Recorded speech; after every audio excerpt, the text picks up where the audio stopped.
Well, good ening, Dirtfish friends. How lovely is this David Evans? Just warm in the hands. Bit of smoke in my eyes. You're downwind. Initially, when we started this, David was this side, I was that side. We've swapped over though. Folks, day one here at the Rally of Sweden. Wow, what a day, David. What a day we have had out there. Where do we start? This morning's first stage gave us an indication, maybe, I suppose, of how difficult a day it was going to be, in particular for Kalle Rovanperä. In some ways, Colin, it's rare that we go and you talk to a driver before and then you go and you look at that stage and everything they say absolutely plays out. You know, we had a really good look at that one yesterday. And it was certainly, good Lord, that's quite warm. It was a decisive stage of the day, wasn't it? It was. It decided, you know, Kalle lost a load of time there first thing. But that gave also, the other running theme through the day is Craig Breen's pace. Would you like to borrow my glasses to good keep the Lord. smoke out your eyes? That's not going to help. Isn't it? Oh no. Dear. And it's that the speed that Breen's been able to show.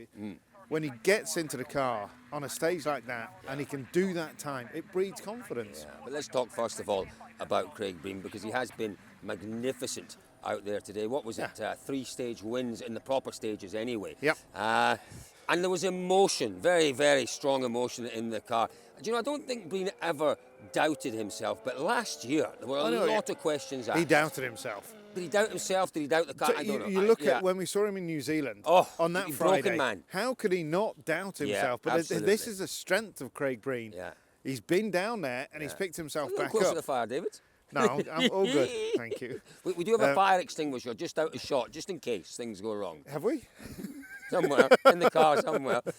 You're absolutely right. You're absolutely right. And the emotion we saw was that kind of self-affirmation, wasn't it? It was saying, yes, I can still do this. Yeah. It wasn't all me last year. I told you that maybe I was struggling, but you had a remarkable comeback from him today. Oh, totally. And to have continued that consistently through the really quick stuff. What we've just seen in that stage, the last significant stage of the day, was quite astonishing to see the car moving and pitching. And he's just got the faith and the confidence to stick with it. And that, for me, is where last year it would have just nibbled away at his confidence. So when he's felt that, he's gone really. Well, folks, let's hear from the man himself, shall we? It's Craig Breen. It's very sweet, I have to say. Yeah, I've been waiting a while for that. But look, we're not getting too carried away. With a very good road position today, obviously, and I think, it would have been natural that we were probably in the best place to be starting, but still, we were able to make use of it for the most part, and I feel good with it. It all came very simple, honestly, this morning, and like I said, it was sort of effortless. I haven't had any big moments. I haven't been stuck on any snowbanks. I've been, I won't say saving it a little bit, because at the end of the day, we're at nearly 11 tenths, all of us here. But I'm trying to be as clever as I can and not be, getting stuck in snowbanks and places. So it's a work so far.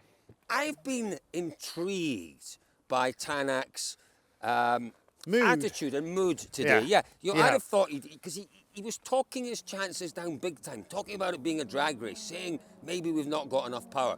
The last stage proper in the loop was the one that we were told was mega fast. Yeah, and it was. And he was there. He was right there. And he's only a handful of seconds off the lead at the end of the day.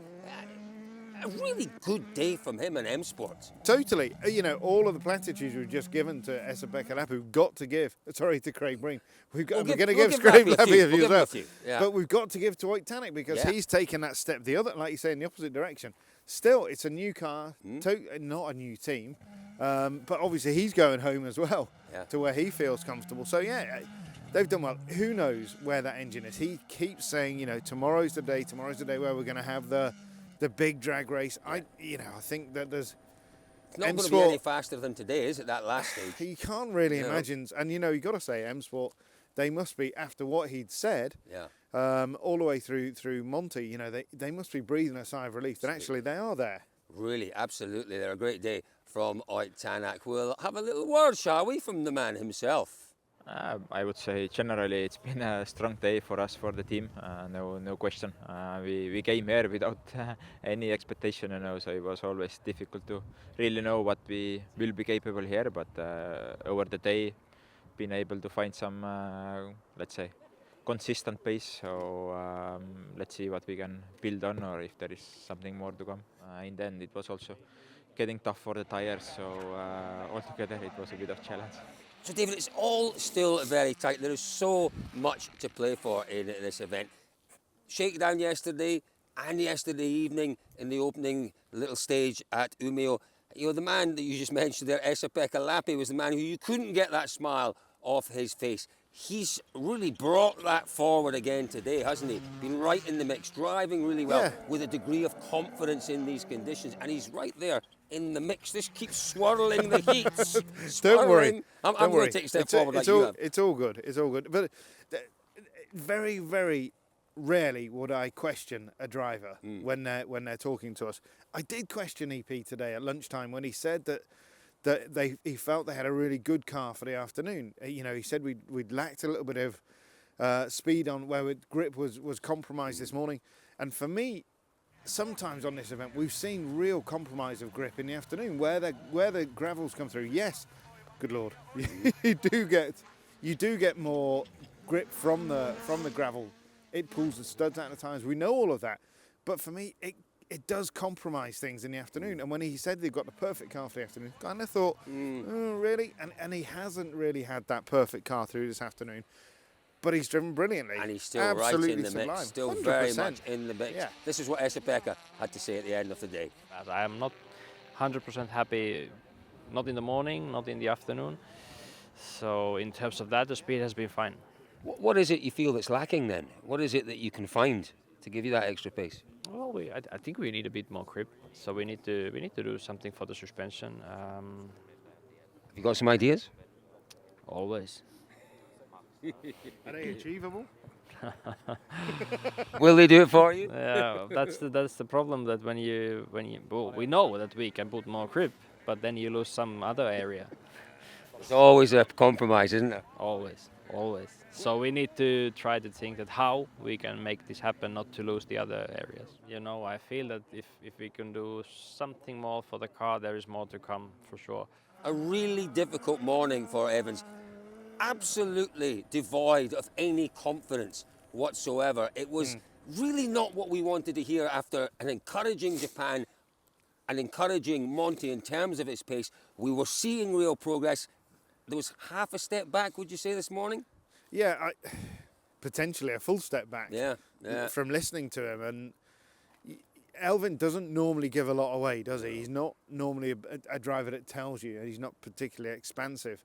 So for him to be as descriptive of the issue, you do kind of think either it's propaganda, which is always possible. Which I'm not sure Elfyn's up to that, but equally, it must be quite bad. Yeah. And I think, you know, you've seen him at the end of stages. He hasn't looked comfortable. No. I don't know. I'm sure they will work on the car. They can find a solution. But, you know, the big issue or the big question mark, is it that inherent thing with this car? And also, is that something that's in Elfyn's mind now? And I'm sure it is. You know, when you get into a car and you feel comfortable immediately, it does a big difference, isn't there? From when you don't feel that comfort. And can you ever feel comfortable in a car which you've kind of got in it for the first time and thought, this isn't quite... I'm not trusting it. I'm not confident in it. It's not doing what I want to do. You know, you don't and kind the of... little adjustments I want to make, I can't make anymore. And that's it. And you can't build that confidence. You know, some of it has to come from the first test. Well, I have to say, he's not too far off. Certainly a podium battle. No, having said all of that. And there's a big day ahead tomorrow, so we'll see what he can do. We mentioned at the start of the programme, that first stage in the loop was the one that kind of defined Rovanperä's rally, or certainly defined his day today. For a while, certainly at lunchtime, Rovanperä was still very much in the hunt. He's 30 plus seconds off the lead now. It's been a difficult day out there for him. What can he do tomorrow, David? He can win the rally on Sunday. Do you think he can? Of course he can. Oh my goodness me. That's a big call. Okay. 20 seconds maybe, 30 plus. For me, I think he can. You know, we saw him 32 behind Ogier at the end of day one in Monty. Yeah. He got down to 16. He did. And potentially he could have had a big attack on Sunday. I think he can. You know, the one thing that stands in his way is the fact that these stages are really quick. And it is very, very, very difficult to make up time. And a lot of time on these guys. You can't imagine him taking. He can do it in just about any other rally, but you can't imagine him taking 10 seconds in one stage and going, wow, bring himself right back into those it. kind of margins aren't really in this rally. But he's going to be in a good place on the road tomorrow. It'll be fascinating. Overnight conditions are what, Cole? Overnight conditions are interesting, folks. It really hasn't got above freezing today at all. It goes down this evening to about -7, -8 degrees. That's in town, in Umeå. It'll be colder than that out in the stages. And it'll stay below freezing all day tomorrow, and then tomorrow night down to -10, -11 degrees. So good conditions, as David said, out there tomorrow. -11 in the day tomorrow? No, overnight tomorrow night. I wasn't listening. No, maybe I wasn't entirely clear. Just very, very briefly, we've covered this off in another video which you can find on YouTube. Taka-san, just really unfortunate. One of those snowbank. Not snowbanking, just no, it's the ruts. Yeah, the ruts. And again, back to that first drive through that stage, the ruts were already there from the beginning, and we said there will be more ruts forming. Excuse me, as the first pass goes, and that's what's brought him out. Just one other driver that I'd like to mention is Pierre-Louis Loubet. You know, he's had a good day, second quickest in one of the stages, making the most of the evolving conditions. But he has had a plan. He stuck to that plan, learning the snow driving techniques. He's looked okay out there. That's all you can judge him on, Cole. You can't, I know there are people out there who are saying, it's not good enough. Look what Tänak's doing. Forget that. He's taking experience. He's building the foundations. That would be a terrible thing to say if people are saying that. Look what Tänak's doing against effectively a rookie. Well, I guess look what the car's capable of. That's more the point. He's got a plan. He's sticking to the plan. If he's saying I want to drive at 8/10, get through the event, and then he drives at 9/10, what's the point of a plan? Absolutely. And do you know what? They did the maths. Or they didn't do the maths. They looked back at this, the results from this rally, and they said, okay, if we get through this event without any mistakes, if we don't go into any snowbanks, we don't pick up any punctures, top 5, top 6 is very, very possible. So, David, highlight of the day for you? Highlight of the day would have to be... You love it when I throw these at you, don't you? I do, actually. I have one. Have you got your? While you're thinking, Craig Breen's response at the stage end when he was quick through the first stage. Yeah. And he keeps saying, I need to be a little harder, all this softness. No, you don't, Craig. We absolutely love to see the emotion. That was my highlight of the day. Yeah, I've got to go with that as well. And the same with Tänak and with EP, to see these guys coming into these new cars, finding their feet and running well. I'd absolutely agree with that. So, folks, that was day one here at the Rally. I keep wanting to call it Rally of Sweden. It's just Rally Sweden, isn't it? Rally Sweden. Lots and lots more to come tomorrow. We've had the most perfect day for winter rallying here. The forecast is for the same tomorrow. Don't forget, if you are working tomorrow, if you've got kids, if you can't follow it live all day long, Dirtfish Live Centre. Go to dirtfish.com, click on the drop-down menu and press the Dirtfish Live Centre button, and we will tell you everything that's gone on during the course of the day. Thank you all very much for joining us today. I'm off to toast some marshmallows on the fire. We'll see you tomorrow. Oh, David, it's rather nice, isn't it?